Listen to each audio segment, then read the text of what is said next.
हाँ जी, आज का टॉपिक है हमारा स्लेटर्स रूल। ये साइंटिस्ट थे स्लेटर, उन्होंने कुछ रूल्स हमें प्रोवाइड किए थे, कुछ रूल्स बनाए थे उन्होंने। किस चीज़ के लिए? कि हम कैसे इफ़ेक्टिव न्यूक्लियर चार्ज कैलकुलेट कर सकते हैं। अब इफ़ेक्टिव न्यूक्लियर चार्ज क्या होता है? इफ़ेक्टिव न्यूक्लियर चार्ज वो है कि एक इलेक्ट्रॉन किसी ऑर्बिटल में एक्चुअल में कितना जो फोर्स ऑफ अट्रैक्शन न्यूक्लियस का फील करता है, that is called effective nuclear charge. जैसे हम एग्जांपल लिए हमने नाइट्रोजन एटम की। नाइट्रोजन का एटॉमिक नंबर इज 7, तो उसमें 7 प्रोटॉन होंगे, 7 इलेक्ट्रॉन होंगे। अगर हम बात करें कन्फिग्रेशन की 1s2 2s2 2p3, तो अगर हम रफली एक आइडिया लेके चलें कि कितने प्रोटॉन हैं 7, और ये सारे के सारे 7 इलेक्ट्रॉन को 7 के 7 प्रोटॉन ही अपने तरफ अट्रैक्ट कर रहे हैं। एक्चुअल में क्या है, फोर्स ऑफ अट्रैक्शन ये 7 प्रोटॉन की डिक्रीज होती जाती है जैसे ही न्यूक्लियस से डिस्टेंस इस ऑर्बिटल का इंक्रीज हो रहा है। क्यों होता है? जैसे ये 7 प्रोटॉन है सेंटर में इसके न्यूक्लियस में, और उसके बाद 1s2 2s2 एंड 2p3 होगा। ठीक है, तो 1s के एंड न्यूक्लियस के इन बिटवीन कोई भी ऑर्बिटल नहीं है हमारे पास, तो ये डायरेक्ट 7 के 7 प्रोटॉन का फोर्स ऑफ अट्रैक्शन फील करेंगे। तो इनके ऊपर इफेक्टिव न्यूक्लियर चार्ज क्या होगा? 7। 7 मीन्स 7 यूनिट्स। लेकिन अगर बात करें 2s की, 2s में जो इलेक्ट्रॉन है, तो उसे ये 1s इलेक्ट्रॉन शील्ड कर रहे हैं, स्क्रीन कर रहे हैं। मीन्स 2s और इस न्यूक्लियस के इन बिटवीन क्या आ रहा है? ये 1s इलेक्ट्रॉन आ रहे हैं। और वन थिंग मोर, 2s में अगर 2 इलेक्ट्रॉन प्रेजेंट हैं तो एक इलेक्ट्रॉन दूसरे को शील्ड करेगा। सिमिलरली 1s में जो इलेक्ट्रॉन है तो एक इलेक्ट्रॉन दूसरे को स्क्रीन करता है। स्क्रीन करता है मीन्स शील्ड कर रहा है कि न्यूक्लियस और उसके इन बिटवीन वो थोड़ा सा उसका फोर्स ऑफ अट्रैक्शन को डिक्रीज कर देगा। तो इसके लिए तो एग्जैक्ट जो हमारे पास चार्ज है, फोर्स ऑफ अट्रैक्शन, वो इलेक्ट्रॉन जो 2s में है या 1s में है, एक्चुअल में कितना फील कर रहा है इस प्रोटॉन का फोर्स ऑफ अट्रैक्शन, तो that is called effective nuclear charge. तो इसे कैलकुलेट करने के लिए कुछ रूल्स बनाए थे। सबसे पहले तो स्लेटर ने क्या किया था, जब भी कन्फिग्रेशन लिखनी है तो जैसे हम नॉर्मल कन्फिग्रेशन लिखते हैं, अबाउ प्रिंसिपल, हंड्स रूल वगैरह सारे रूल लगाने के बाद, तो वैसी नहीं लिखनी। इनके अकॉर्डिंग इन्होंने ग्रुपिंग की थी, ऐसे ग्रुप्स बना दिए, उसके बाद इसमें इलेक्ट्रॉन फिल करने हैं। तो इन्होंने क्या किया था, प्रिंसिपल क्वांटम नंबर के विद रिस्पेक्ट टू ग्रुप बनाए। जैसे अगर n1 है तो उसमें सिर्फ 1s ही होगा, उसका अपना ग्रुप है। उसके बाद अगर n2 है तो उसमें 2s एंड 2p होंगे। s एंड p को साथ में रखा था इन्होंने। उसके बाद प्रिंसिपल क्वांटम नंबर अगर 3 है तो उसमें 3s भी होगा, 3p भी होगा और 3d भी होगा। s और p को साथ में रखना है, लेकिन d एंड f उनको अलग से ग्रुपिंग करनी है। सिमिलरली 4s 4p को एक ग्रुप में, 4d का अलग ग्रुप, 4f का अलग ग्रुप, एंड सो ऑन। अगर 5s होगा तो 5s 5p सेम ग्रुप में, 5d डिफरेंट ग्रुप में, 5f भी डिफरेंट ग्रुप में। तो सेकेंड रूल है कि electron in same group contribute s is equal to 0.35। s is screening constant means extent of screening. जैसे ये 2s है, इसे ये 1s के इलेक्ट्रॉन कितना स्क्रीन कर रहे हैं, या फिर इस 2s का एक इलेक्ट्रॉन जो इसमें प्रेजेंट है दूसरे इलेक्ट्रॉन को कितना स्क्रीन कर रहा है। जैसे हमने इस ग्रुप की बात की, अगर नाइट्रोजन एटम की ही बात करूँ, 1s2 2s2 2p3, अगर मैं बात करूँ कि स्क्रीनिंग कांस्टेंट हमें इस 2p के एक इलेक्ट्रॉन के लिए कैलकुलेट करना है, तो इस ग्रुप में 2s 2p को साथ में रखना है। इस ग्रुप में टोटल कितने इलेक्ट्रॉन है? 5। लेकिन एक इलेक्ट्रॉन जिस पे हमने स्क्रीनिंग कांस्टेंट कैलकुलेट करना है उसे एक्सक्लूड करना है, तो बाकी कितने बचे? 4। तो सेम ग्रुप के इलेक्ट्रॉन कितना कंट्रीब्यूट करेंगे? s is equal to 0.35। 0.35 into कितना आ जाएगा? 4, जितने नंबर ऑफ इलेक्ट्रॉन प्रेजेंट होंगे।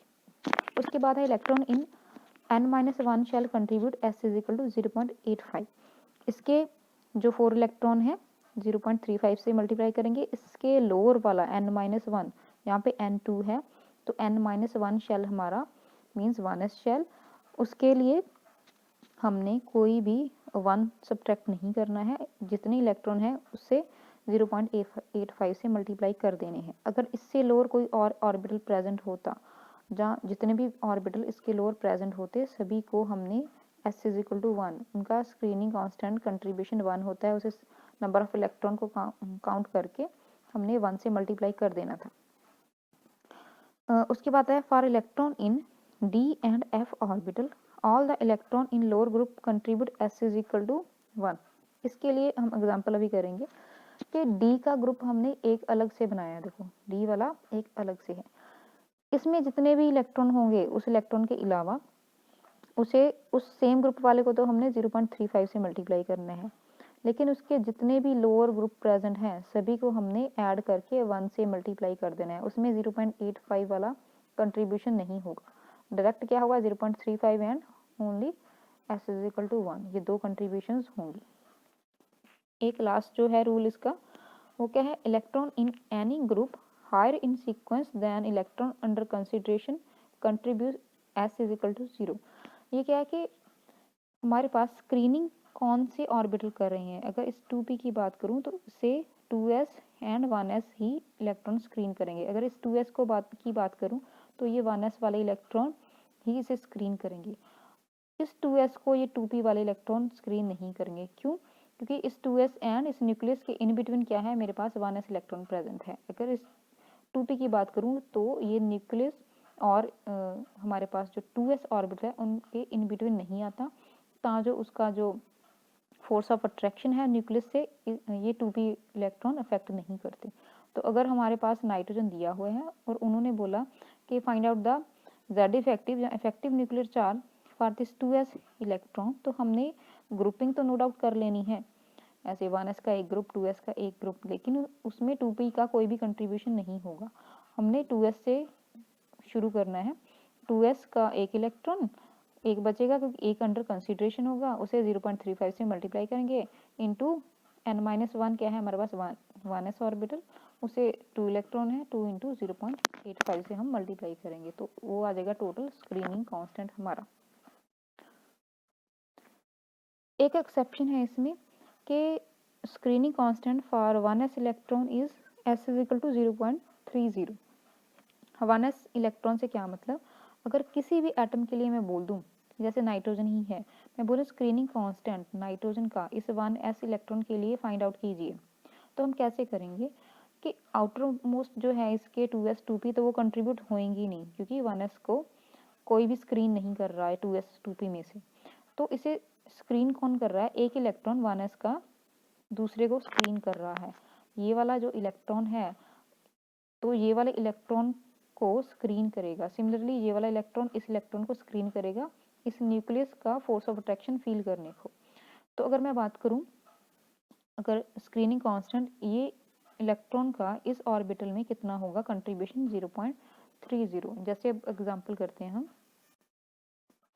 जैसे ये क्वेश्चन है calculate effective nuclear charge for 1s electron in helium atom. तो पहले तो हम हीलियम एटम का कॉन्फ़िगरेशन लिखेंगे, हीलियम का एटॉमिक नंबर 2 है, कॉन्फ़िगरेशन 1s2 है, तो एक इलेक्ट्रॉन जो हीलियम में प्रेजेंट है, सपोज करो ये इलेक्ट्रॉन, इसकी मैं बात कर रही हूँ कि इसका स्क्रीनिंग कांस्टेंट फाइंड आउट करो कि ये वाला जो इलेक्ट्रॉन है इस इलेक्ट्रॉन को कितना स्क्रीन कर रहा है।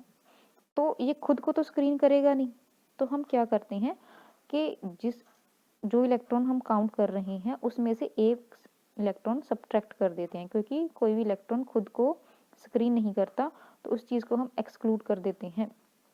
बाकी क्या बचा इसमें, सिर्फ एक इलेक्ट्रॉन, तो उस एक इलेक्ट्रॉन को, क्योंकि यहाँ पे हमने 1s ऑर्बिटल ही कंट्रीब्यूशन देखनी है, उसे 0.30 से मल्टीप्लाई करेंगे, तो ओवरऑल क्या आ जाएगा 0.30, तो Z इफेक्टिव क्या आ जाएगा 2 माइनस 0.3 और Z इफेक्टिव इज 1.7। अगर हम बात करें हीलियम की, हीलियम में होंगे 2 प्रोटॉन्स, तो पॉजिटिव चार्ज होगा, तो उसके पास हमारे यहाँ पे 2 इलेक्ट्रॉन है, तो इस इलेक्ट्रॉन को ये इलेक्ट्रॉन कितना स्क्रीन कर रहा है, अदरवाइज हम देखें तो कितना ये इलेक्ट्रॉन 2 प्रोटॉन से फोर्स ऑफ अट्रैक्शन फील करेगा और ये वाला इलेक्ट्रॉन भी 2 प्रोटॉन से फोर्स ऑफ अट्रैक्शन फील करेगा, 2 यूनिट फोर्स ऑफ अट्रैक्शन इसकी होगी, 2 यूनिट फोर्स ऑफ अट्रैक्शन इसकी होगी, लेकिन एक्चुअल में हर एक इलेक्ट्रॉन दूसरे इलेक्ट्रॉन को स्क्रीन कर रहा है कितना 0.30 यूनिट्स, तो एक्चुअल में 2 प्रोटॉन की जगह हर एक इलेक्ट्रॉन कितना फोर्स ऑफ अट्रैक्शन, कितने प्रोटॉन का फोर्स ऑफ अट्रैक्शन फील करता है 1.7 प्रोटॉन का, ये भी 1.7 प्रोटॉन का फोर्स ऑफ अट्रैक्शन फील करेगा या फिर न्यूक्लियर चार्ज फील करेगा, जिसे हम कहते हैं इफेक्टिव न्यूक्लियर चार्ज और Z इफेक्टिव। सेकेंड एग्जाम्पल ले रहे हैं हम, calculate effective nuclear charge for 1 electron in 2p orbital of oxygen atom. Oxygen का सबसे पहले हम इलेक्ट्रॉनिक कन्फिग्रेशन लिखेंगे, किस फॉर्म में, जिस फॉर्म में स्लेटर ने हमारे पास ग्रुपिंग की थी। ठीक है, 1s का एक ग्रुप था, 2s 2p का अलग ग्रुप था। इसका Z हमारे पास 8 होता है atomic number, 1s2 2s2 2p4।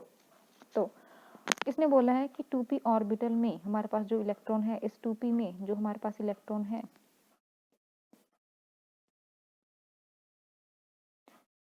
उसका स्क्रीनिंग कांस्टेंट फाइंड आउट करना है पहले तो जो हम effective nuclear charge find out करें। वैसे अदरवाइज हमें क्या लगता है कि ये सारे के सारे इलेक्ट्रॉन 8 प्रोटॉन की फोर्स ऑफ अट्रैक्शन से अट्रैक्ट हो रही हैं, लेकिन एक्चुअल में क्या है, ये फोर्स ऑफ अट्रैक्शन कम होती है जैसे जैसे हमारे पास न्यूक्लियस से डिस्टेंस इंक्रीज होता जाता है उस पैटर्न में। तो 2p के लिए हमने फाइंड आउट करना है, एक इलेक्ट्रॉन तो वो खुद हो जाएगा, उसमें कितने बचेंगे 2p में, 3। तो 2 + 3 = 5। एक इलेक्ट्रॉन जो हमारे पास अंडर ऑब्जर्वेशन है उसे हमने निकालना होता है इस ऑर्बिटल में से।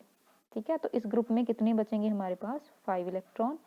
तो n हमारे पास क्या आ जाएगा, इस n वाले शेल में कितने हैं, 5 इलेक्ट्रॉन। तो सेम शेल में कंट्रीब्यूशन होती है 0.35 की, 5 × 0.35, और उससे कम n-1 में होती है 0.85 की। इसमें 2 इलेक्ट्रॉन्स हैं तो 2 × 0.85, तो सम करेंगे 3.45, and Z effective is Z minus screening constant means atomic number minus screening constant, 8 - 3 3.45 = 4.55।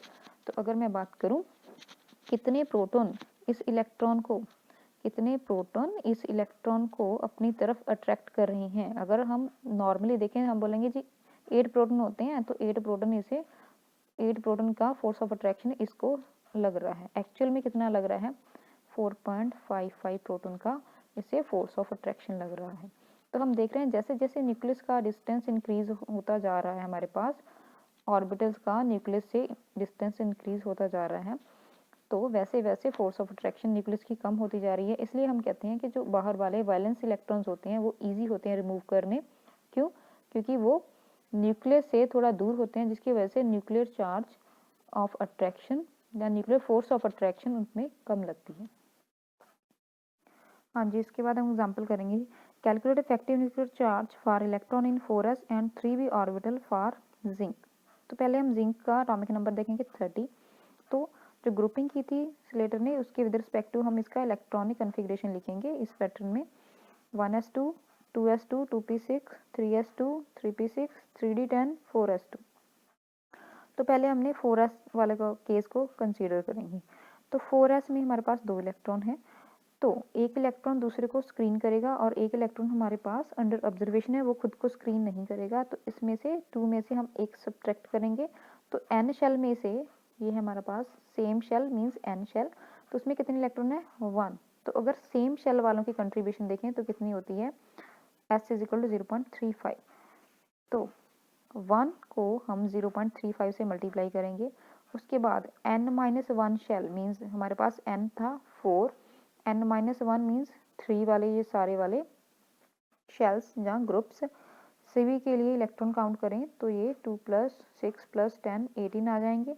n-1 shell में 18 इलेक्ट्रॉन है, n-1 शेल की कंट्रीब्यूशन कितनी होती है हमारे पास, ये n-1 की कंट्रीब्यूशन 0.85, n-2 की 1, तो n-1 की 0.85, 18 × 0.85 एंड 10 × 1। तो सभी को कैलकुलेट करेंगे तो क्या आ जाएगा, 25.65। ये है स्क्रीनिंग कांस्टेंट। तो इफेक्टिव न्यूक्लियर चार्ज क्या होगा, ये 30 एटॉमिक नंबर माइनस 25.65 = 4.35। तो यहाँ पे हमने क्या देखा कि जो हम काउंट कर रहे थे कि ये 4s पे 30 यूनिट पॉजिटिव चार्ज लगेगा, कि मीन्स इस 4s के इलेक्ट्रॉन को 30 प्रोटॉन अपनी तरफ अट्रैक्ट करेंगे, लेकिन एक्चुअल में कितने प्रोटॉन अपनी तरफ अट्रैक्ट कर रहे हैं, सिर्फ 4.35 प्रोटॉन। इसीलिए ये जो 4s इलेक्ट्रॉन है सबसे इजी होते हैं रिमूव करने, इसीलिए हम कहते हैं कि वैलेंस इलेक्ट्रॉन जो सबसे ज़्यादा दूर प्रेजेंट होते हैं, जो आउटर मोस्ट शेल होता है दैट इज वैलेंस शेल, इसके इलेक्ट्रॉन इजी होते हैं रिमूव करने। तो अब हम बात करेंगे 3d ऑर्बिटल की इसी के।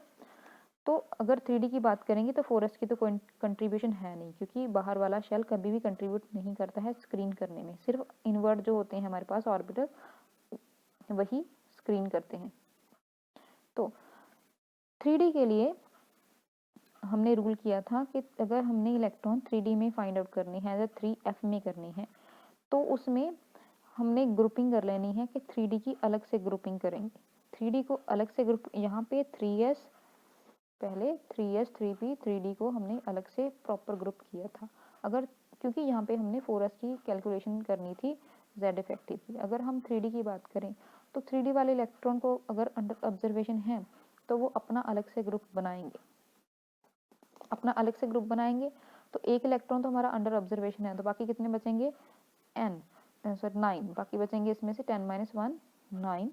और उसके बाद जितने भी इसके लोअर ग्रुप्स हैं सभी को काउंट कर लेना है इलेक्ट्रॉन को, इसके बिलो जितने भी हैं, चाहे 3p है 3s है। यहाँ पे हमने अब n नहीं देखना, जैसे यहाँ पे हमने n देखा था ना, यहाँ पे n था 4, फिर n - 1, फिर n - 2। तो यहाँ पे 3d या 3f के लिए क्या होता है कि 3d या 3f में जितने भी इलेक्ट्रॉन हैं उसमें से एक सब्ट्रैक्ट कर दिया, जहाँ पे 10 थे तो 9 आ गया।